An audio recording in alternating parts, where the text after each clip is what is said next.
Option आपका B number है, ये आपका गलत है। इसके अलावा क्या हो सकता है इसका? हाँ जी, बी के अलावा जो भी कह रहा है इसका बी है, ये आपका गलत है। इसका होगा आपका ए। आपके अगर परिजन की मृत्यु होती है तो ये आपका किस में आता है? ये आपका आता है फिजियोलॉजिकल स्ट्रेसर में, यानी कि जो आपके क्रियात्मक तनाव होते हैं। ठीक है, अभी बच्चे इसका डाउटफुल होंगे कि आखिर ये कैसा क्यों आ गया। तो मैं आपको एक क्वेश्चन और दिखाता हूं, इससे पहले जो हमने क्वेश्चन कल पहले वाले दिन किया था हमने। यहाँ पे देखो, अभी सारे म्यूट रहो, मैं समझा देता हूँ, फिर उसके बाद जितना बोलना होगा बोलना। ठीक है, यहाँ पे देखो, इससे पहले हमने क्वेश्चन किया था जो जब हम पहला लेक्चर ले रहे थे, इसमें क्या था आपका, यहाँ पे देखो क्या मेंशन है, सोशल स्ट्रेसर, यानी जो आपके सामाजिक तनाव है उसमें क्या चीज नहीं आता है। तो सामाजिक तनाव में हमारा क्या आता है? मेनोपॉज नहीं आता हमारा, रजनोवृत्ति नहीं आती हमारी। पर अगला हमारा क्वेश्चन जो आज का है, ये सोशल स्ट्रेसर नहीं है हमारा, ये सामाजिक तनाव नहीं है, ये हमारे क्या है? ये हमारे क्रियात्मक तनाव है, ये हमारे फिजियोलॉजिकल तनाव है ये। ठीक है, अगर आपसे पूछे सोशल स्ट्रेस कौन सा आपका, अगर आपसे पूछे सामाजिक तनाव कौन सा नहीं है इसमें, तो सामाजिक तनाव का क्या है? मेनोपॉज जो है, रजनोवृत्ति, ये आपका सामाजिक तनाव नहीं है। पर आज के क्वेश्चन में ये नहीं पूछ रहा आपका, आज के क्वेश्चन में आपसे ये पूछ रहा है यहाँ पे देखो, फिजियोलॉजिकल स्ट्रेसर क्या आपका, आपका क्रियात्मक तनाव क्या है, ये आपका अलग क्वेश्चन है और पिछला क्वेश्चन अलग है। आपको अभी भी डाउट हो रहा है आखिर ये क्या कैसे हो रहा है आपका, तो चलो मैं इसको एक डायग्राम इसका दिखाऊंगा, आपको समझ में आ जाएगा। यहाँ पे देखो आप, ये किसकी थ्योरी है? ये आपकी मैस्लो की थ्योरी है। किसकी है? मैस्लो की मोटिवेशन थ्योरी। उन्होंने कहा कि हमारी कितनी नीड्स होती है? 5 नीड्स होती है। पहली होती है हमारी फिजियोलॉजिकल नीड्स, ये सबसे नीचे दिखाई दे रहा है आपको। ठीक है, दूसरी होती है हमारी सेफ्टी नीड, और तीसरी को उन्होंने क्या नाम दिया? सोशल नीड्स, या फिर क्या कहा उन्होंने? लॉ या फिर बिलोंगिंग नीड्स, यानी जो आपके सोशल नीड्स है उन्होंने तीसरा नाम दिया। चौथा उन्होंने दिया स्टीम नीड्स, और पांचवा नाम दिया उन्होंने सेल्फ एक्चुअलाइजेशन नीड। उन्होंने 5 नीड्स कहा। ये हमारा जो आज का क्वेश्चन है हमारा किससे रिलेटेड है? ये लास्ट वाले पॉइंट से है। जो हमारा आज का क्वेश्चन है ना, ये हमारा ये लास्ट वाला जो पॉइंट आपको दिख रहा है ये चीज है।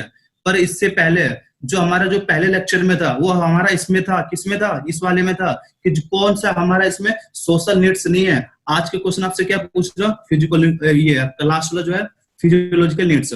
और जो इससे पहले हमने पढ़ा था वो था हमारा सोशल, जो हमारे स्ट्रेसर किसमें नहीं आते हैं। तो सबसे पहले आपको पता होना चाहिए कि फिजिकल जो आपके लास्ट वाले नीड्स है इसके अंदर आपके क्या क्या चीज आता है। तो मैं आपको एक डायग्राम के साथ यहाँ पे दिखा रहा हूँ।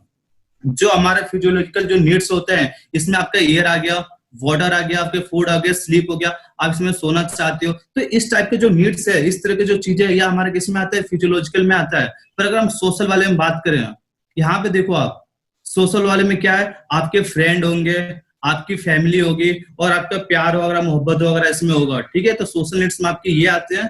और जो हमारी फिजियोलॉजिकल नीड्स है जिसे हम बोलते हैं बेसिक नीड्स, इसका दूसरा नाम क्या है? Basic needs. इसमें आपके सोना आ गया, खाना आ गया, पीना आ गया, ये हमारे आते हैं इसमें जो हमारे बेसिक नीड्स है, फिजियोलॉजिकल जो नीड्स है, ये इसमें आते हैं। तो आज का जो हमारा क्वेश्चन है यही कह रहा हमारा कि जो हमारे फिजिकल जो हमारा ये क्रियात्मक तनाव है इसमें से कौन सा नहीं है। तो जो अगर आपके कोई प्यार की अगर मृत्यु हो जाती है, जो आपके लवर है अगर उसकी जो मृत्यु हो जाती है, ये आपका कौन सा नीड है? ये किस में आता है आपका? ये आता है आपका सोशल नीड्स में। किस में आता है आपका? सोशल में आता है। तो ये आपका इसमें नहीं आएगा, फिजियोलॉजिकल स्ट्रेसर में नहीं आएगा, ये आपका किस में आएगा? सोशल में आएगा। इससे पहले हमने क्वेश्चन कर चुके हैं। यहाँ पे देखो इसमें था आपका सोशल स्ट्रेस, इसमें से कौन सा है? सामाजिक तनाव इसमें से कौन सा नहीं है? तो ये देखो, प्रियजन की मृत्यु ये आपका सामाजिक तनाव है, फाइनेंशियल प्रॉब्लम आपका सामाजिक तनाव है, जॉब इंटरव्यू आपका सामाजिक तनाव है। पर यहाँ पे मेनोपॉज जो था ये किसका है? ये आपका फिजियोलॉजिकल है। कौन सा आपका? ये फिजियोलॉजिकल है। पर यहाँ पे क्या? लॉस ऑफ लॉ वन, अगर आपकी प्रियजन की मृत्यु होता है ये हमारा सोशल स्ट्रेस है, सामाजिक तनाव है। पर आज का क्वेश्चन हमसे क्या पूछ रहा हूँ?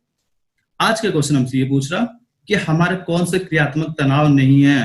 तो ये हमारा कौन सा तनाव है? ये हमारा सोशल तनाव है, ये हमारे क्रियात्मक तनाव नहीं है। क्लियर है इस वाले क्वेश्चन में? ये किसी को डाउट है?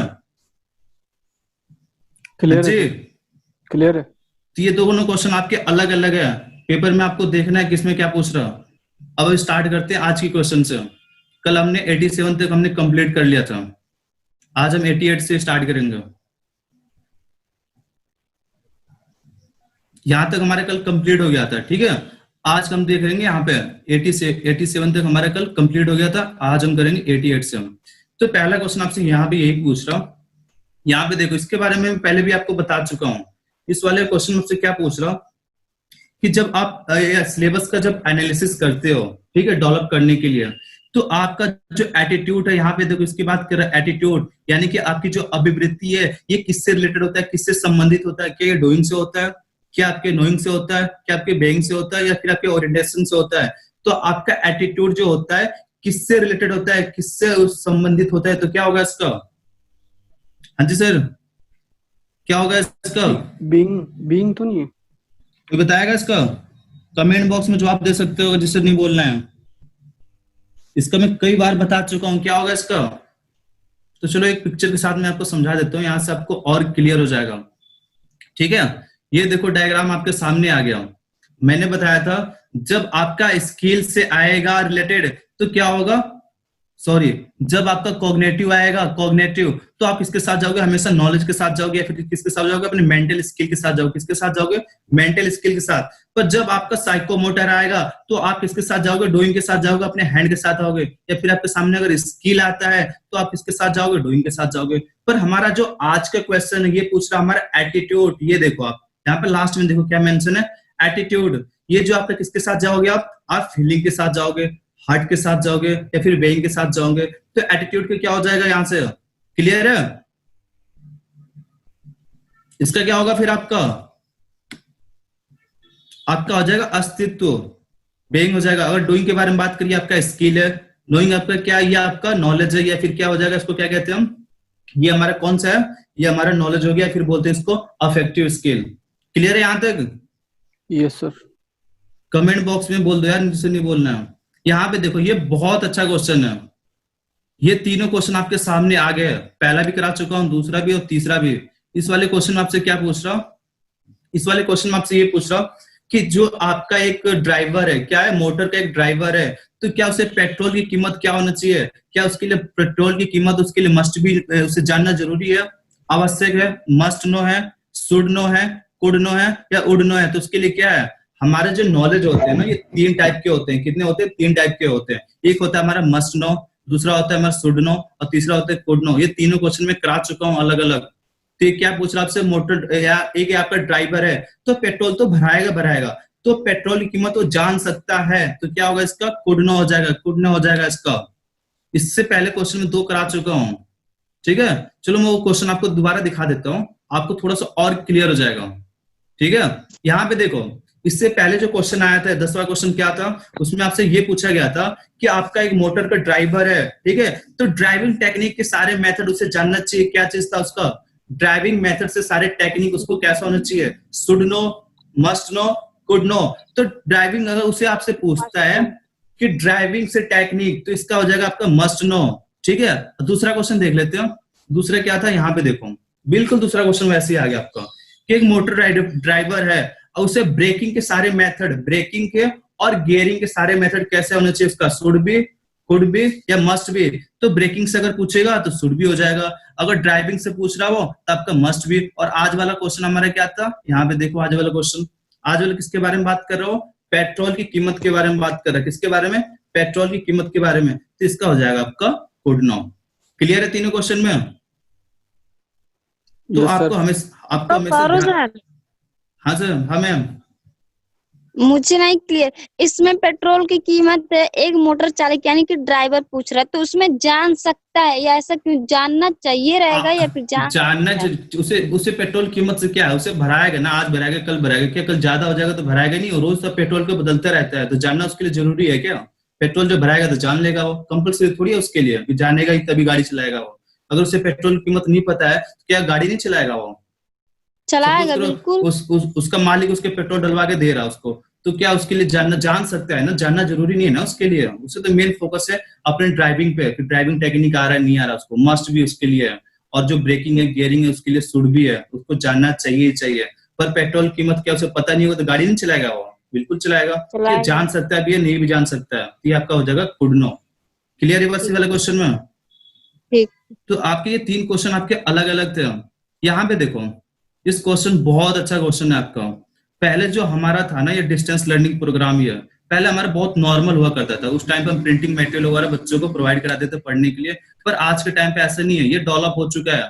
इसमें क्या हुआ है, जो हमारा डिस्टेंस लर्निंग प्रोग्राम है ना, उसमें डिजिटी ने क्या किया, आपके डिजिटी ने उसको एडवांस बना दिया है। तो मैंने आपको बताया था, एक होता है आपका हब, एक होता है आपका स्पोक। हब में क्या होता है, जो आपके जो इंस्ट्रक्टर है वो किसमें, स्टूडियो में बैठा होता है, किसमें बैठा होता है, स्टूडियो में। और स्पोक में क्या होता है, आपके जो ट्रेनेज है, जो आपके स्टूडेंट है आपसे बहुत ज्यादा दूर, यानी कि रिमोट सेंटर में बैठे होते हैं, तो हम उसको किस नाम से जानते हैं, हम उसको स्पोक के नाम से जानते हैं। तो ये कह रहा है इन दोनों के बीच में जो कम्युनिकेशन होता है, तो कम्युनिकेशन किसके माध्यम से होता है, क्या वो आपका ABU सॉफ्टवेयर के द्वारा होता है, या फिर आपका टू वे कम्युनिकेशन यानी कि ऑडियो वीडियो या फिर डाटा कम्युनिकेशन टेक्नोलॉजी के माध्यम से होता है, या फिर आपका इंटरनेट के माध्यम से होता है, या फिर ऑल ऑफ दिस सबके माध्यम से होता है। तो क्या होगा इसका,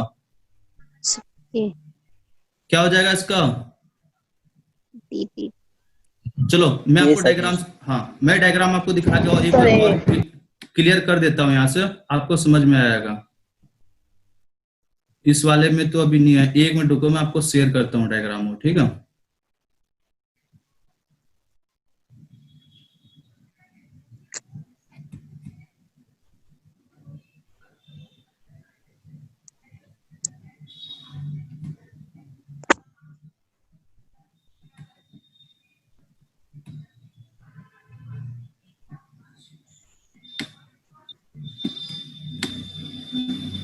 कोई बताएगा ABU सॉफ्टवेयर के किस यूनिवर्सिटी ने वो किया था, बनाया था, उसको बता चुका हूं मैं उसके बारे में। अमृता। अभी पिक्चर वो PDF अभी दिख नहीं रहा मुझे, 1 मिनट। आप ऑडियो और विजुअल दोनों टेक्निक यूज कर रहे हो, ये भी बिल्कुल आपका सही है, ठीक है। तीसरा आपका क्या कह रहा हूं, तीसरे में आपसे कह रहा है कि आप क्या कर रहे हो, इंटरनेट का यूज करते हो। आप सॉफ्टवेयर जो चला रहे हो तो इंटरनेट का भी उसमें यूज करोगे। इसका हो जाएगा आपका ऑल ऑफ दीज हो जाएगा। क्या हो जाएगा इसका, ऑल ऑफ दीज हो जाएगा। क्लियर है यहाँ तक? तो आपसे ये पूछ लेता है कि स्पोक क्या है, आपका हब क्या है, किसने किया था, तो सब चीज आपको पता होनी चाहिए, क्या चीज है क्या चीज नहीं है इसका। चलो अगला क्वेश्चन देखते हो। अगला क्वेश्चन ये देखो आपके सामने आ गया। अगला क्वेश्चन आपसे ये पूछ रहा हूं कि एक ट्रेनेज है और एक आपके स्टूडेंट है, एक ट्रेनेज है और इंस्ट्रक्टर है, तो इनके बीच में क्या होता है, कम्युनिकेशन हो रहा है। क्या हो रहा है, कम्युनिकेशन हो रहा है। तो ये कह रहा है इसमें से कौन सा मेथड जो हम यूज करेंगे तो ट्रेनेज और इंस्ट्रक्टर के बीच में जो कम्युनिकेशन है बिल्कुल बेस्ट होगा, बिल्कुल इफेक्टिव होगा। तो कौन सा टेक्निक यूज करेंगे, कौन सा टेक्निक होगा उसके लिए? फिर सिंक्रोनस टाइप बताएगा कोई क्या होगा इसका? हाँ तो इसका हो जाएगा आपका सिंक्रोनस टाइप। इसमें क्या होता है, हाँ अभी मैं आपको पढ़ा रहा हूँ, अभी ऑनलाइन पढ़ा रहा हूँ, तो यहाँ पे क्या हो रहा है, आप मेरे से डायरेक्टली आप कम्युनिकेशन कर सकते हो, ऑडियो भी बात कर सकते हो, वीडियो भी बात कर सकते हो, यानी कि जो हमारा एक तरह से कम्युनिकेशन हो रहा है बिल्कुल लाइव हो रहा है। क्या हो रहा है, लाइव हो रहा है। तो जब हम कम्युनिकेशन बिल्कुल लाइव करते हैं, एक दूसरे से बात डायरेक्ट हम बात करते हैं, तो ये हमारा क्या होता है, synchronous type distance learning program होता है। पर अगर ये जो लेक्चर में ले रहा हूँ, अगर मैं इसका वीडियो बना के यूट्यूब पे अपलोड कर दूंगा, तो आप वहां से बस देख सकते हो, आप मेरे साथ वहां पे कम्युनिकेशन नहीं कर सकते हो। तो फिर आपका किस में आ जाएगा, वो एसिंक्रोनस में आ जाएगा। पर जब आप इन दोनों को ऐड करते हो तो आप क्या हो जाएगा, हाइब्रिड डिस्टेंस लर्निंग प्रोग्राम।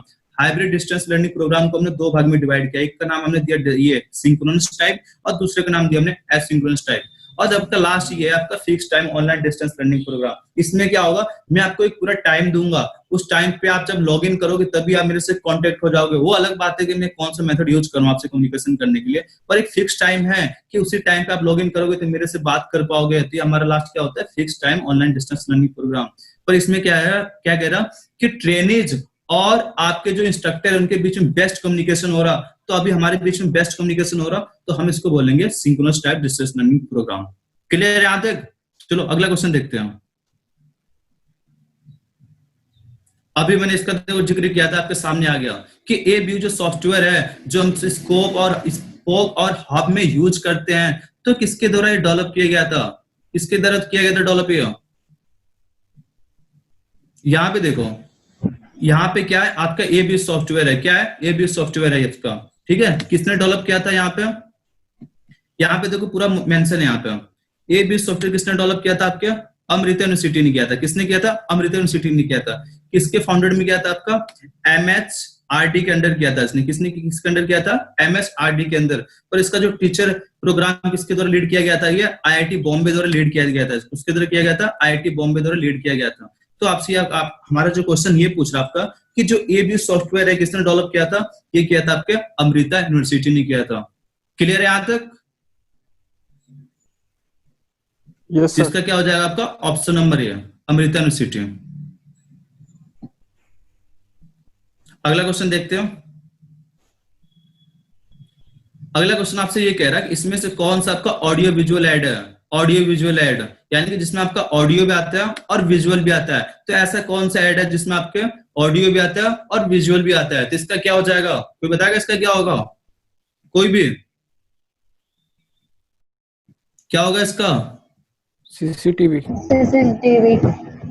हाँ, तो यहाँ पे देखो, यहाँ हमारे क्या है, ऑडियो विजुअल एड्स है। कौन है हमारे audio visual aids? Audio visual एक को हमने क्या किया, दो भाग में डिवाइड किया। एक को हमने बोल दिया हार्डवेयर और दूसरे को बोल दिया हमने सॉफ्टवेयर। तो हार्डवेयर में कौन कौन से होते हैं हमारे? Sound, film, projector. हाँ, अगर आपसे पूछता है यहाँ पे फिल्म प्रोजेक्टर के बारे में तो आपका आता है विजुअल में, ठीक है। पर यहाँ से आप किसके बारे में पूछ रहे हैं? आपसे साउंड, फिल्म, प्रोजेक्टर। तो ये होता है आपका audio visual add. CCTV camera ये आपका ऑडियो विजुअल एड होता है। मल्टीमीडिया आपके नाम से पता चल रहा है कि इसमें आपके जो मीडिया है एक से ज्यादा है, यानी कि आपका ऑडियो विजुअल है। यहाँ पे देखो आप, ये आपका सॉफ्ट हार्डवेयर हो गया, ये सॉफ्टवेयर है। यहाँ पे साउंड, फिल्म। अगर ये फिल्म के बारे में बात करता है नॉर्मली ऐसी है जो पहले के टाइम पे पहले बहुत यूज करते थे, हमारा विजुअल में आता। और साउंड फिल्म हमारे किस में आएगा? ऑडियो विजुअल में। वीडियो टेप, डीवीडी हमारे किस में आता है? ऑडियो विजुअल में। एनिमेशन के लिए आपका किस में आता है? ऑडियो विजुअल में आता है आपका। क्लियर है यहाँ तक? चलो मैं इसका डायग्राम दिखा देता हूँ। यहाँ पे देखो, ऑडियो विजुअल एड ये आपका साउंड फिल्म प्रोजेक्टर है जो हम क्लास में यूज करते हैं। हमारे क्लास में भी लगा, हर किसी ने नोटिस किया होगा। इसको वो क्या बोलते हैं हम? मल्टीमीडिया प्रोजेक्टर भी बोलते हैं इसको। क्या बोलते हैं? मल्टीमीडिया प्रोजेक्टर बोलते हैं, या फिर बोलते हैं इसको एलसीडी पैनल या फिर एलसीडी प्रोजेक्टर बोलते हैं। ये आपका सीसीटीवी कैमरा, ऑडियो विजुअल दोनों एड्स है। ये आपके मल्टीमीडिया, जिसमें आपके एक से ज्यादा मल्टीमीडिया यूज होते हो, एक से ज्यादा मीडिया उसमें यूज होता है, हम उसको बोलते हैं मल्टीमीडिया। यानी कि इसमें ऑडियो भी होगा और आपका विजुअल भी होगा। तो इसका क्या हो जाएगा? इसका हो जाएगा आपका फिर ऑप्शन नंबर सी। क्या हो जाएगा? Option number C, CCTV camera. अगर बात करें यहाँ पे लास्ट वाला है, सबसे लास्ट में क्या आपका? Overhead projector. तो कोई बताएगा किस में आएगा आपका? ऑडियो विजुअल में आएगा, विजुअल में आएगा, ऑडियो में आएगा, किस में आएगा? ये हमारे क्लास में लगा हुआ है विजुअल एड। हाँ, तो आपसे पूछ रहा है ओवरहेड प्रोजेक्टर, इसमें क्या होता है? बस विजुअल होता है। ट्रांसपेरेंसी शीट को हम क्या करते हैं, उस पर कुछ लिख देते हैं और लिखने के बाद जो हमारा ओवरहेड प्रोजेक्टर होता है उसके बॉडी पे रखते हैं, और जो भी उस पर ट्रांसपेरेंसी शीट पे मेंशन होगा उसको क्या करते हैं? वो प्रोजेक्शन के माध्यम से आपके डिस्प्ले बोर्ड को क्या करता है? शो करता है। आपको बस विजुअल करता है, वो एक तरह से ऑडियो नहीं देता वहां पे। आपके चाक बोर्ड क्या हो गया? ये आपका नॉन प्रोजेक्टेड विजुअल एड हो गया, ये आपका प्रोजेक्टेड विजुअल एड हो गया, और आपका जो रेडियो है ये आपका ऑडियो एड हो गया। क्लियर है यहां तक? चलो आगे देखते हैं। अगला क्वेश्चन देखते हैं। ये देखो बहुत अच्छा क्वेश्चन आपका। हमेशा इसको जब भी आर्य सर पढ़ाते हैं तो हमेशा आपके सामने आता है। मैं देखता हूँ कि आपकी कैचिंग पावर कितनी अच्छी है। इसमें आपसे ये पूछ रहा कि इसमें से कौन सा जो ऐड है वो डायमेंशनल कैसा है? थ्री यहाँ पे देखो आपके किसके बारे में बात कर रही है? 3 डायमेंशनल ऐड, जिसमें आपका त्रिविमीय सहायक होता है। तो क्या चीज होता है? पोस्टर होता है आपका, चार्ट होता है, मॉडल होता है, या फिर आपका बुलेटिन बोर्ड होता है। क्या चीज होता है?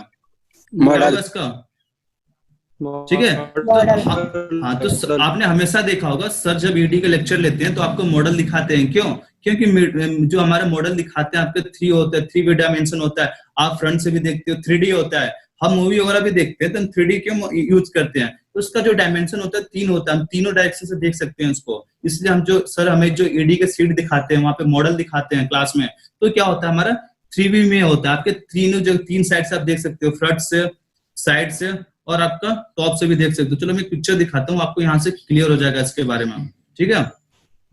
मैं आपको पिक्चर एक दिखा रहा हूँ, यहाँ से आपको चीजें क्लियर हो जाएगा।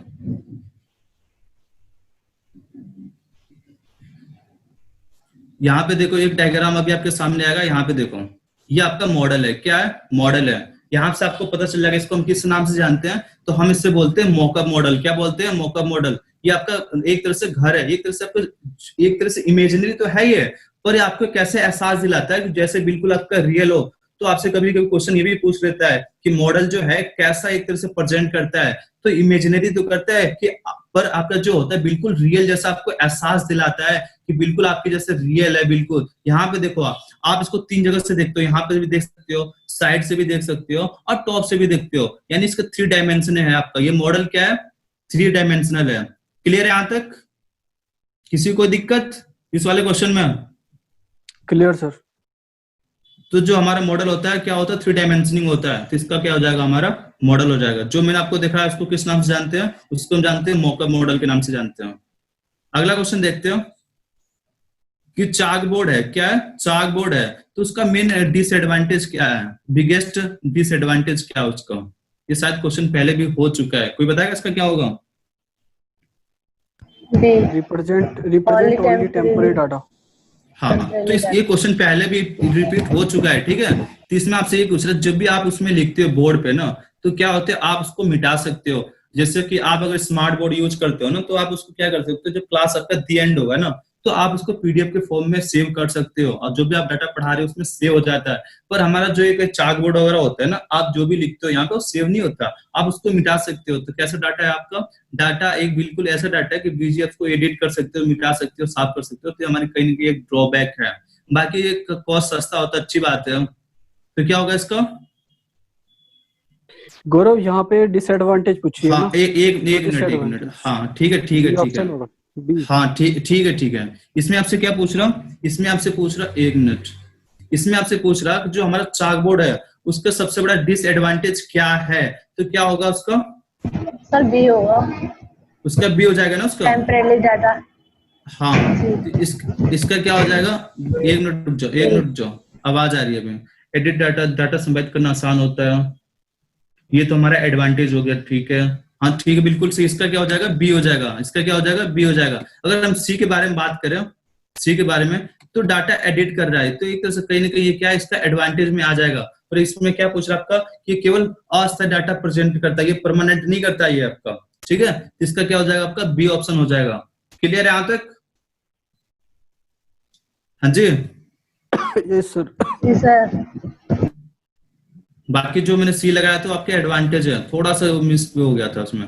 अगला क्वेश्चन देखते हैं। इसमें आपसे ये पूछ रहा, इस वाले क्वेश्चन में आपसे ये पूछ रहा है इसमें कि जो आप एक तरह से वर्बल कम्युनिकेशन करते हो, वर्बल क्लासरूम कम्युनिकेशन है, उसमें क्या बैरियर है, उसमें से क्या बैरियर है जब आप वर्बल क्लासरूम कम्युनिकेशन करते हो? कोई बताएगा वर्बल कम्युनिकेशन क्या होता है? वर्बल कम्युनिकेशन क्या होता है, कोई भी? जो हम बोल के करते कम्युनिकेशन। तो जो हमारे एक ऑडियो से होता है ना, जो हम मुंह से बोलते हैं, तो हमारा किस में आता है? वर्बल में आता है। किस में आता है? वर्बल में आता है, ठीक है। तो ये पूछ रहा है कि आप क्लास में जब कम्युनिकेशन करते हो तो सीधी सी बात है वर्बल करोगे, क्यों? आप चाहते हो आप से बोल के करोगे। तो इसमें ये पूछ रहा कि जब आप क्लासरूम में बात करते हो, ठीक है, तो उसमें कुछ बाधाएं आती है, कैसा अवरोध आता है, तो चीज क्या है? क्या आप अगर क्लैरिटी के साथ बोलोगे तो क्या ये आपका बैरियर है? बिल्कुल नहीं है। अगला देखते हैं, अब नॉर्मल स्पीड और स्पीड, बिल्कुल सही बात है। जब अब अपने स्पीड को क्या करोगे, अब असामान्य रखोगे। क्या रखोगे? असामान्य। इसका क्या होगा पहले बता दो मुझे, फिर इसको मैं एक करके क्लियर करता हूँ। क्या होगा इसका? इसका बी हो जाएगा। हाँ, तो एबनॉर्मल स्पीड। बिल्कुल। हाँ, तो अगर यहाँ पे दो चीज बहुत यहाँ पे अलग अलग चीज है। अगर आप नॉर्मल ऐसे कम्युनिकेशन कर रहे हो, तो अगर अपनी स्पीच को आप ज्यादा कम कर रहे हो, ठीक है, आप अपन, यार आवाज आ रही है, म्यूट कर लो अभी, ठीक है। तो इसमें क्या चीज है आपका? हाँ, इस वाले क्वेश्चन में आपसे ये पूछ रहा है क्लासरूम में आप क्या कर रहे हो? कम्युनिकेशन कर रहे हो, तो इसमें से कौन सा बैरियर का काम करेगा? अगर क्लासरूम में आप बात कर रहे हो, किसी के साथ आप बात कर रहे हो, ठीक है, आप क्या कर रहे हो? क्लासरूम में बात कर रहे हो, और अपनी स्पीड जो आपका है, कभी आप ज्यादा बोल रहे हो, कभी तेज बोल रहे हो, तो कहीं ना कहीं बैरियर है। हाँ, तो अगर आपसे ये पूछा जाए कि आप प्रेजेंटेशन दे रहे हो, तो हम वहां पे ये मेथड यूज करते हैं, हम अपनी स्पीड को कभी ज्यादा करते हैं, कभी कम करते हैं, वहां पे यूज करेंगे। पर आप जब नॉर्मल कम्युनिकेशन करोगे तो कहीं ना कहीं आपका बैरियर है। तो जब आप एक तरह से प्रेजेंटेशन दोगे, तो आप एक माहौल के अकॉर्डिंग अपनी स्पीड को क्या करोगे? मॉड्यूलेट करोगे, कभी ज्यादा करोगे, कभी कम करोगे। तो वहां की बात नहीं कर रहा है, ये आपके नॉर्मल कम्युनिकेशन की बात करो। जब क्लासरूम में करते हो, तो आप अपनी स्पीड को क्या करना है? बिल्कुल नॉर्मल रखना है, अब नॉर्मल नहीं रखना आपको। क्लियर है यहाँ तक 96 को? इसमें किसी को डाउट? क्लासरूम कम्युनिकेशन कौन सा होगा? क्लासरूम में जैसे कोई पढ़ा रहा है, तो आप आपस में कभी ज्यादा तेज बोल रहे हो, आप कभी कम बोल रहे हो। जैसे टीचर ही आपको पढ़ा रहा है, तो टीचर तो मॉड्यूलेट कर सकता है, आपको कोई दिक्कत नहीं है। वो आपके सिचुएशन के हिसाब से, कभी आपको पढ़ा रहा है तो अपनी स्पीड को कभी ज्यादा रखेगा, कभी कम रखेगा। पर आप टीचर से जब बात कर रहे हो, कम्युनिकेशन कर रहे हो, तो कभी आपने तेज बोल दिया, कभी आपने अपनी कम्युनिकेशन को धीरे कर लिया, कभी आपने मीडियम कर दिया, तो कहीं ना कहीं आपका ये बैरियर है। आप वहां से एक चीज में आप पूछ सकते हो टीचर से, आप उनसे मानो कि 5 वर्ड आपने बोला, 2 वर्ड आपने तेज बोल दिया, 1 वर्ड आपने बिल्कुल धीरे बोल दिया, टीचर ने सुना नहीं, और फिर लास्ट के 2 वर्ड आपने चिल्ला के बोल दिया, तो कहीं ना कहीं आपका बैरियर चीज है ये। क्लियर है यहाँ तक? क्लियर। तो आपको जो पूरी बात बोलनी है बिल्कुल क्लियर बोलनी है, बिल्कुल स्पष्ट एक लाइन में बोल जाना है उसको। पर आप टीचिंग के अगर बारे में बात करें तो वहां पे आपको मॉड्यूलेट करना ही करना है चीजों को समझाने के लिए। अगला देखते हैं यहाँ पे। अगला क्वेश्चन आपसे ये कह रहा हूँ, ये क्वेश्चन मैं कई बार करा चुका हूँ आपको। इसमें आपसे ये पूछ रहा है कि जो आपका माइक्रो टीचिंग है, माइक्रो टीचिंग के कौन सा इसमें एक स्टेप है, तो क्या चीज होगा इसमें से? क्या माइक्रो टीचिंग में प्लानिंग होता है, क्या टीचिंग होता है, या फिर प्लानिंग और टीचिंग दोनों सेशन आते हैं इसमें? तो माइक्रो टीचिंग का क्या इसमें से स्टेप है, कौन सा होगा इसका? सी होगा सर, बहुत प्लानिंग एंड टीचिंग है। तो चलो मैं एक डायग्राम के साथ आपको और दिखा देता हूँ, आपको और चीजें क्लियर हो जाएगी। ठीक है,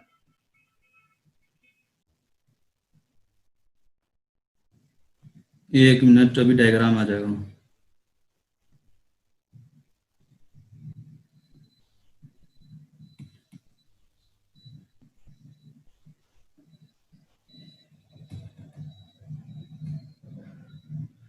क्वेश्चन क्या था हमारा, रिपीट करेगा कोई? इवेंट नहीं है, एक मिनट बताएगा। तो जो माइक्रो टीचिंग के जो स्टेप होते हैं कितने होते हैं? 6 होते हैं। पहला होता है हमारा प्लान होता है।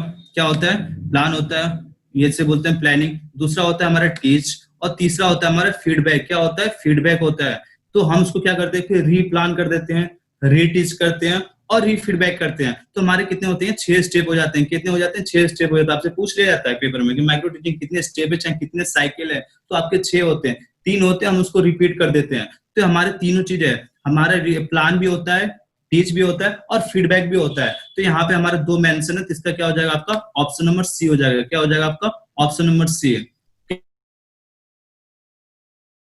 क्लियर है? हमारे माइक्रो टीचिंग के दोनों स्टेप है, हमारे टीचिंग पे आपका टीच भी है और प्लान भी है। इस वाले क्वेश्चन किसी को दिक्कत? अब देखो ये वाला क्वेश्चन, देखो बहुत ज्यादा इंपॉर्टेंट आपके लिए, आपको पता होना चाहिए। अभी आर्य सर जो है इस पे फोकस ज्यादा कर रहे हैं आपके। क्या चीज है कि हमारा एक होता है हमारा नॉलेज और एक होता है हमारा स्किल। तो नॉलेज के लिए हम क्या यूज करते हैं? हम यूज करते हैं लेसन प्लान। जब हमारा प्रैक्टिकल होता है चाहे स्किल होता है, तो हम वहां पे यूज करते हैं क्या? Demonstration plan. ठीक है, तो यहाँ पे आपसे ये पूछ रहा कि जब आप स्किल के लिए, अभी मैंने आपको अभी बताया कि लेसन प्लान यूज करते हैं और क्या यूज करते हैं? हम करते हैं डेमोन्स्ट्रेशन प्लान। ये तो हमारा टीचिंग मटेरियल है। क्या है? टीचिंग मटेरियल है। पर ये वाला क्वेश्चन जो है ये आपसे क्या पूछ रहा है? लर्निंग मटेरियल के बारे में। किसके बारे में पूछ रहा है आपसे? लर्निंग मटेरियल के बारे में, कि हम स्किल में, हम प्रैक्टिकल में, हम स्किल में कौन सा सीट यूज करते हैं। तो कौन सा सीट यूज करते हैं, कोई बताएगा? Operation seat, operation seat sir. ठीक है, तो चलो मैं डायग्राम के साथ यहाँ से आपको बिल्कुल क्लियर हो जाएगा। तो हमारे जो WIM है, हमने क्या किया, इसको 2 भाग में डिवाइड किया। एक का नाम हमने दिया टीचिंग मटेरियल और दूसरे का नाम हमने दिया लर्निंग मटेरियल। तो यहाँ पे एक चीज है, देखो लेसन प्लान, ये हमारे किससे जुड़ा होता है? ये हमारे थ्योरी से रिलेटेड होता है। किससे होता है? नॉलेज से या फिर थ्योरी से होता है। दूसरा हमारा है डेमोन्स्ट्रेशन प्लान। क्या चीज है? Demonstration plan. हम इसको कहाँ यूज करते हैं? स्किल में कहाँ यूज करते हैं? प्रैक्टिकल में यूज करते हैं। तो आप हमेशा, ये क्या हमारे टीचिंग मटेरियल है और ये हमारे क्या लर्निंग मटेरियल है। तो हम लेसन प्लान के साथ क्या यूज करते हैं? हम लेसन प्लान के साथ क्या करते हैं? इंफॉर्मेशन शीट यूज करते हैं। पर अगर आपसे बात किया जाए इस स्किल के बारे में चाहे प्रैक्टिकल के बारे में, तो हम डेमोन्स्ट्रेशन प्लान यूज करते हैं किसमें? टीचिंग मटेरियल में। अगर आपसे पूछा जाए कि आप लर्निंग मटेरियल कौन सा यूज करते हो, तो हम लर्निंग मटेरियल कौन सा करते हैं? ऑपरेशन शीट करते हैं। कौन सा करते हैं? ऑपरेशन शीट करते हैं। तो क्लियर इस वाले क्वेश्चन का? Yes sir. Yes sir. तो इसका क्या हो जाएगा? अब तो बता दो इसका क्या होगा? ABCD। Operation seat, operation seat sir. बिल्कुल, बहुत सही है। तो इसका हो जाएगा आपका ऑपरेशन सीट हो जाएगा। इस वाले क्वेश्चन में किसी को दिक्कत? नहीं सर। अगला क्वेश्चन देखते हो। अगला क्वेश्चन क्या आपका? WIM। क्या? WIM, इसका पूरा नाम कोई बताएगा? इसका क्या हो रहा है? Written instructional material. हाँ बिल्कुल सही, रिटन इंस्ट्रक्शन मटेरियल। क्या इसका? Written instruction material. यहाँ पे देखो आपका क्या है? WIM। हम इसको की पूरा नाम क्या है? Written instructional material. तो आपसे क्वेश्चन ये पूछ रहा कि आई के पूरा नाम क्या है? तो आई क्या आपका? इंस्ट्रक्शनल है। क्या है? इंस्ट्रक्शनल। इंस्ट्रक्शन नहीं है, ये आपका इंस्ट्रक्शनल है। क्या है? इंस्ट्रक्शनल है। कोई मुझे बताएगा WIM क्या होता है? हाँ कोई भी? WIM में यही बताया जाता है कि आपको इंस्ट्रक्शन किस तरह से देने हैं, कैसे पढ़ाना है। तो इसका क्या हो जाएगा आपका, आई के बारे में पूछ रहा तो आई क्या होता है आपका इंस्ट्रक्शनल, क्या होता है आपका इंस्ट्रक्शनल। क्लियर है? चलो मैं आपको बता देता हूँ WIM क्या होता है। WIM का पूरा नाम क्या आपका है, रिटर्न इंस्ट्रक्शनल मटेरियल। क्या है? Return instructional material. अच्छा क्या हुआ कि जैसे हमारी किताबें हैं, हर ब्रांच के लिए किताबें हैं, इलेक्ट्रिकल के लिए अलग है, इलेक्ट्रॉनिक्स के लिए अलग, मैकेनिकल के लिए अलग किताब है। ये किताब क्या मार्केट में अवेलेबल है, ठीक है। पर क्या है, अगर आप चाहते हो कि ट्रेनिज को बिल्कुल एक सीक्वेंस के साथ पढ़ाओ, एक सिस्टमेटिक तरीके से पढ़ाओ, जिसमें अपना जो ट्रेनिज है बिल्कुल एफर्ट दिखाएं, तो उन सब करने के लिए जो हमारे जो किताब है ना, बिल्कुल रिस्पॉन्सिबिलिटी एक तरह से सक्षम नहीं हो पाते कि आपको बिल्कुल एक सीक्वेंस से, आपको बिल्कुल एक तरीके से पढ़ा सके। तो उसके लिए क्या है कि जो आपका इंस्ट्रक्टर है, आपका क्या है इंस्ट्रक्टर, उसने क्या डेवलप किया, उसने बनाया आपका WIM। क्या बनाया कि जो आपकी सारी रिक्वायरमेंट आप चाहता है ट्रेनिंग, आप इंस्ट्रक्टर आपका ये चाहता है कि आप बिल्कुल बेस्ट तरीके से सीखो। तो जो आपकी किताबें हैं आपको समझाने के लिए बिल्कुल बेस्ट तरीका नहीं होता, तो उसके लिए आपका इंस्ट्रक्टर क्या करता है, WIM बनाया उसने। क्या बनाया? WIM यानी रिटर्न इंस्ट्रक्शनल मटेरियल। ये मटेरियल कैसे आपके रिटर्न के फॉर्म में, कैसे आपके रिटर्न के फॉर्म में है। तो उन्होंने क्या बनाया, दो चीज बनाया, एक उन्होंने बताया टीचिंग मटेरियल और एक बनाया उन्होंने लर्निंग मटेरियल। टीचिंग मटेरियल किसके लिए बनाया कि वो ट्रेनिज को एक सीक्वेंस में पढ़ा सके, क्या करे, सीक्वेंस में पढ़ा सके, और अपने लिए बनाया। उन्होंने टीचिंग मटेरियल किसके लिए बनाया, अपने पर्सनल यूज के लिए बनाया। और जो लर्निंग मटेरियल है ये किसके यूज के लिए बनाया, तो ये ट्रेनिज के यूज के लिए बनाया। किसके यूज के लिए बनाया? ये बनाया उन्होंने ट्रेनिज के यूज के लिए बनाया, ठीक है। यहाँ तो चलो मैं आपको दिखा देता हूँ, आपको और क्लियर हो जाएगा। टीचिंग मटेरियल और लर्निंग मटेरियल। टीचिंग मटेरियल किसने बनाया? इंस्ट्रक्टर ने बनाया आपका। लर्निंग मटेरियल किसने बनाया? आपके इंस्ट्रक्टर ने बनाया। तो जो टीचिंग मटेरियल है वो किसके लिए बनाया? अपने पर्सनल यूज के लिए बनाया। किसके लिए बनाया? अपने पर्सनल यूज के लिए बनाया। तो जो आपका लर्निंग मटेरियल है ये किसके लिए बनाया? ट्रेनिज के यूज के लिए बनाया। किसके लिए बनाया? ट्रेनिज के यूज के लिए बनाया। क्लियर है? इससे क्या है कि ट्रेनिज का यूज करके बिल्कुल बेस्ट तरीके से सीख सकते हैं। और जो आपका इंस्ट्रक्टर है लेसन प्लान का यूज करके अपने ट्रेनिज को एक सीक्वेंस में एक बढ़िया तरीके से बच्चों को समझा सकता है। शायद उसको रिक्वायरमेंट किताब पूरी ना कर पाती, इसलिए वो अलग से क्या बनाया उसने, लेसन प्लान बनाया उसने। अलग से क्या बनाया, डेमोन्स्ट्रेशन प्लान बनाया। क्लियर है यहाँ तक? Yes sir.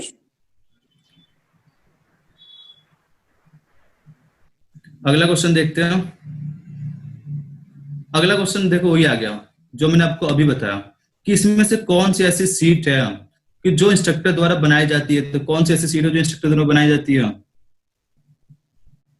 क्या होगा इसका? ऑपरेशन तो मैंने अभी बताया, सर में। हाँ तो मैंने आपको अभी बताया जितनी भी सीट है, चाहे टीचिंग मटेरियल हो चाहे लर्निंग मटेरियल हो, हर कौन बनाता है? आपका इंस्ट्रक्टर ही बनाता है। तो टीचिंग मटेरियल किसके लिए यूज के लिए बनाता है? वो टीचिंग मटेरियल आपके अपने पर्सनल यूज के लिए बनाता है। वो किसके लिए बनाता है? अपने पर्सनल यूज के लिए बनाता है। और लर्निंग मटेरियल किसके लिए बनाता है? वो लर्निंग मटेरियल जो आपके ट्रेनिज है उसके यूज के लिए बनाता है, जिससे उनका लर्निंग प्रोसेस बिल्कुल बेस्ट हो सके। क्लियर है? दोनों कौन बनाता है? दोनों आपका इंस्ट्रक्टर ही बनाता है, चाहे आपका टीचिंग मटेरियल हो चाहे आपका लर्निंग मटेरियल हो। टीचिंग मटेरियल अपने यूज के लिए बनाता है कि वो चाहता है कि अपने ट्रेनिज को बिल्कुल बेस्ट तरीके से सिखा सके, इसलिए उसने लेसन प्लान बनाया, उसने डेमोन्स्ट्रेशन प्लान बनाया उसने, कि एक सीक्वेंस में अपने ट्रेनिज को क्या करे, सिखा सके। और लर्निंग मटेरियल बनाया आपके असाइनमेंट सीट बना दिया उसने, इंफॉर्मेशनल सीट और ऑपरेशन सीट बनाया उसने, कि जो आपके ट्रेनिज है उस चीजों को बेस्ट तरीके से सीख सके सीक्वेंस में। ये आपका लर्निंग मटेरियल हो गया, ठीक है। इसमें क्या आपका इंफॉर्मेशन सीट, आपके जॉब सीट हो गया, असाइनमेंट सीट हो गया, वर्किंग सीट हो गया, एक्सपेरिमेंट सीट हो गया, ये सब हमारे क्या है लर्निंग मटेरियल। टीचिंग मटेरियल क्या हमारा lesson plan, demonstration plan, instructional plan, schedule of training, analyse of syllabus, ये सब हमारे क्या है लर्निंग मटेरियल। ये अपने पर्सनल यूज के लिए बनाता है और लर्निंग मटेरियल ट्रेनिज के यूज के लिए बनाता है वो। तो इसका क्या हो जाएगा आपका ऑल ऑफ दिस। ये सारे सीट कौन बनाता है? आपका इंस्ट्रक्टर ही बनाता है। पर किसके यूज के लिए बनाता है? वो बनाता है ट्रेनिज के यूज के लिए। अगला क्वेश्चन देखते हो। हाँ अगला क्वेश्चन ये है इसमें कि इनमें से कौन सा आपका जो मटेरियल है इंस्ट्रक्टर अपने पर्सनल यूज के लिए तैयार करता है। तो मैंने आपको अभी बताया अपने पर्सनल यूज के लिए यूज करता है, तो कौन सा मटेरियल है वो जो प्रिपेयर करता है? Teaching material.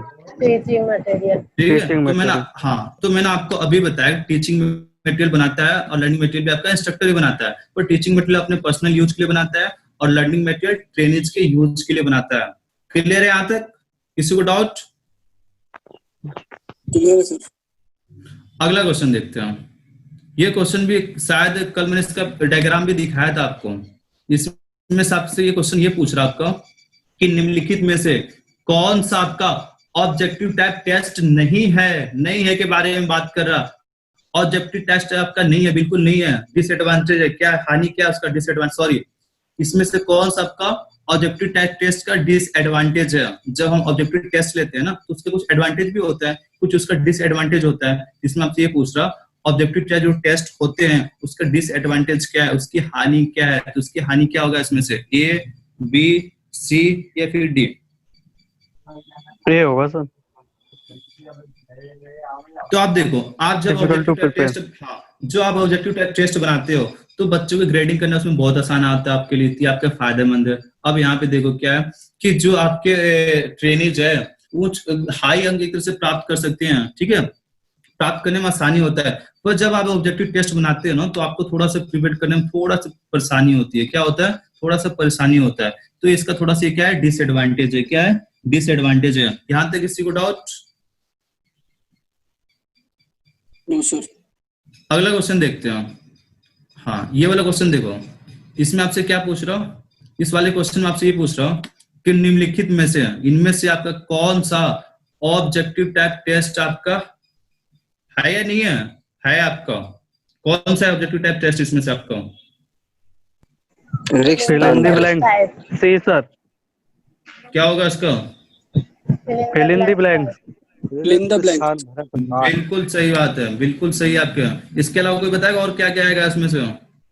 चलो मैं आपको डायग्राम दिखा देता हूँ दोबारा, यहाँ सबको और क्लियर हो जाएगा। तो हमारे जो टेस्ट होते हैं 3 टाइप के होते हैं। कौन कौन से? ओरल टेस्ट जिसमें आपका आता है इंटरव्यू वगैरह आता है, दूसरा होता है हमारा परफॉर्मेंस टेस्ट जिसको हम बोलते हैं प्रैक्टिकल टेस्ट, और तीसरा हमारा क्या है, तीसरा हमारा रिटर्न टेस्ट है। तीसरा क्या हमारा? रिटर्न टेस्ट है, ठीक है। रिटर्न टेस्ट को हमने क्या किया, 2 भाग में हमने डिवाइड कर दिया। इसमें क्या हमने 2 भाग में डिवाइड किया। हम सब्जेक्टिव टेस्ट को क्या बोलते हैं? एसे टाइप टेस्ट भी बोलते हैं, क्योंकि रिटर्न के फॉर्म में होता है, लिखने में होता है, एक लंबा होता है, एसे टाइप में होता है। और दूसरा क्या हमारा? Objective test. ऑब्जेक्टिव में क्या आपका ट्रू फॉल्स हो गया, फिलिंग ब्लैंक्स हो गया, कॉम्प्रिहेंशन हो गया, और लास्ट में आपका क्या है? मैचिंग। और इसका एक और होता है बाइनरी होता है, बाइनरी नंबर, यानी बाइनरी में क्या होता है? 0 1, यानी हाँ या ना। ये भी अब हमारे क्या होता है? ऑब्जेक्टिव टाइप होते हैं। सब्जेक्टिव में क्या हो गया आपका? एक्सप्लेन हो गया, डिस्क्राइब हो गया, डिफाइन हो गया, ड्रॉ हो गया, एसे टाइप हो गया। ये सब हमारे क्या है? सब्जेक्टिव टाइप है हमारा। क्लियर है यहाँ तक? तो इसका क्या हो जाएगा आपका?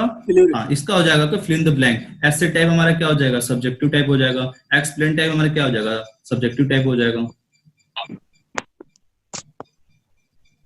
अगला क्वेश्चन देखते हैं। ये क्वेश्चन तो मुझे लग नहीं रहा किसी का गलत होगा। इस क्वेश्चन में आपसे ये पूछ रहा हूं कि इनमें से क्या एक आपके रिजल्ट को शो करने के लिए हम सीट यूज करते हैं? तो क्या चीज है आपके रिजल्ट को शो करने के लिए हम ये सीट यूज करते हैं? तो कौन सा सीट है वो? मार्कशीट। इसमें किसी को डाउट? क्या होगा इसका? मार्कशीट। बिल्कुल, तो ये हमारी मार्कशीट होती है, हमारे रिजल्ट को शो करता है कि हम कितने पानी में हैं। आपका पानी बताता है कि आप कितने पानी में कितने हो, ठीक है। ये आपका मार्कशीट।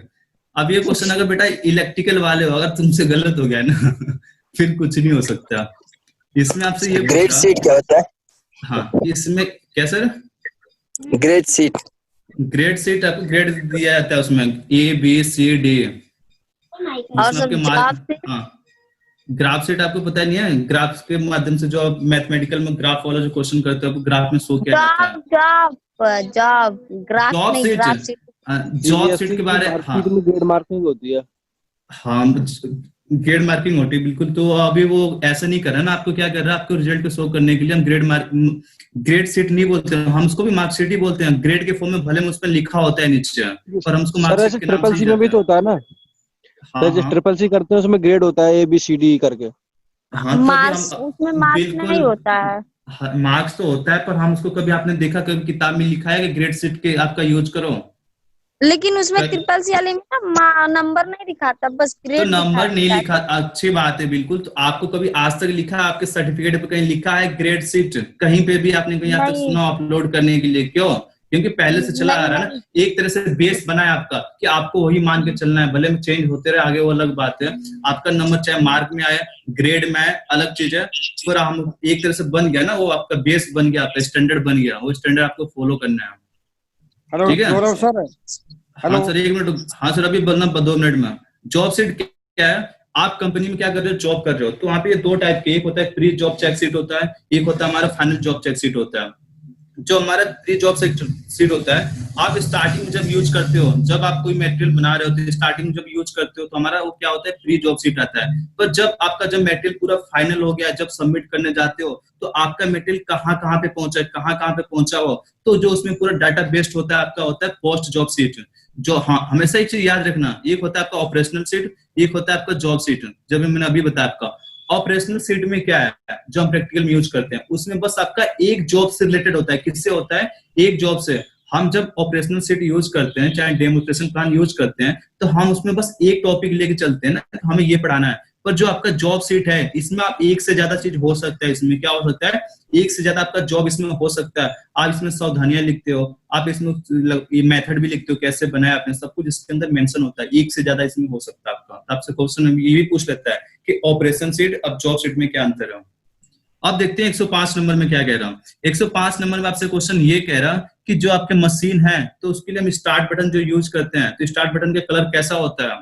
Green sir. कैसा होता है शिल्पी मैम? ग्रीन। अच्छा सर, इसमें नीला किसके लिए होगा? नीला कलर किसके लिए होगा?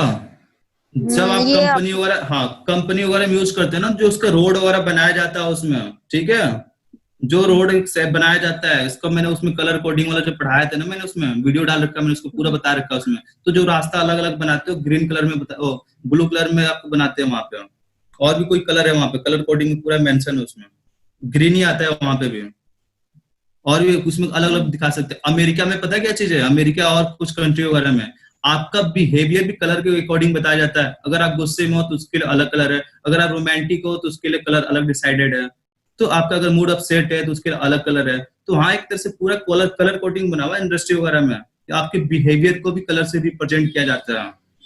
ठीक है, ऐसा कुछ नहीं है। अगला क्वेश्चन देखते हो।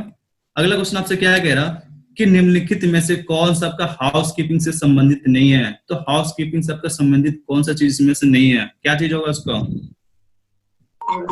WIM। हाँ, तो इसमें क्या हो जाएगा आपका WIM। इसका पूरा नाम क्या है? Written instruction material. ये हमारे एजुकेशन से रिलेटेड होता है। किससे होता है? जो हम क्लास में पढ़ाई करते हैं उससे रिलेटेड होता है। क्लीनेस हो गया आपका, फर्स्ट एड हो गया आपका, और आपका स्टोरेज ऑफ मटेरियल हमारे किससे? ये हमारे हाउस कीपिंग से रिलेटेड है। पर हमारा जो WIM है ये हमारे टीचिंग और लर्निंग से रिलेटेड होता है। 2-3 क्वेश्चन और देख लेते हैं, उसके बाद अभी नई क्लास शायद स्टार्ट होने वाली है। 107 क्वेश्चन आपसे ये कह रहा कि निम्नलिखित में से कौन सा ऐसा चीज है जो आपके फर्स्ट एड बॉक्स के लिए आवश्यक है? तो क्या चीज है उसमें से? All of these। B, C या D? फर्स्ट, बिल्कुल फर्स्ट एड बॉक्स में आपका सब कुछ होता है इसमें से, ऑल ऑफ दीज। कभी कभी आपसे ये पूछ लेता है फर्स्ट एड बॉक्स का जो कलर होता है, तो कलर आपका कौन से में आता है? रेड, ब्लू, ग्रीन, किस में आता है आपका फर्स्ट एड बॉक्स? किस कलर का होता है? पेपर में भी पूछा जाता है। तो रेड फॉर्म में होता है। किस में होता है? रेड में होता है। इसमें से देखो, व्हाइट भी तो होता है। क्या व्हाइट? उसमें जो मतलब सिंबल होता है जो व्हाइट सिंबल होता है वो रेड होता है। तो जो इंडियन स्टैंडर्ड के अकॉर्डिंग होता है ना, हर चीज का आपका स्टैंडर्ड होता है। इंडियन का अलग है, आपका इंटरनेशनल आपका अलग है। इंडियन स्टैंडर्ड के अकॉर्डिंग जो होता है आपका रेड कलर का होता है। बाकी कंट्रियों में जरूरी नहीं, हर कंट्री में आपका वही चीज होगा। कैसा?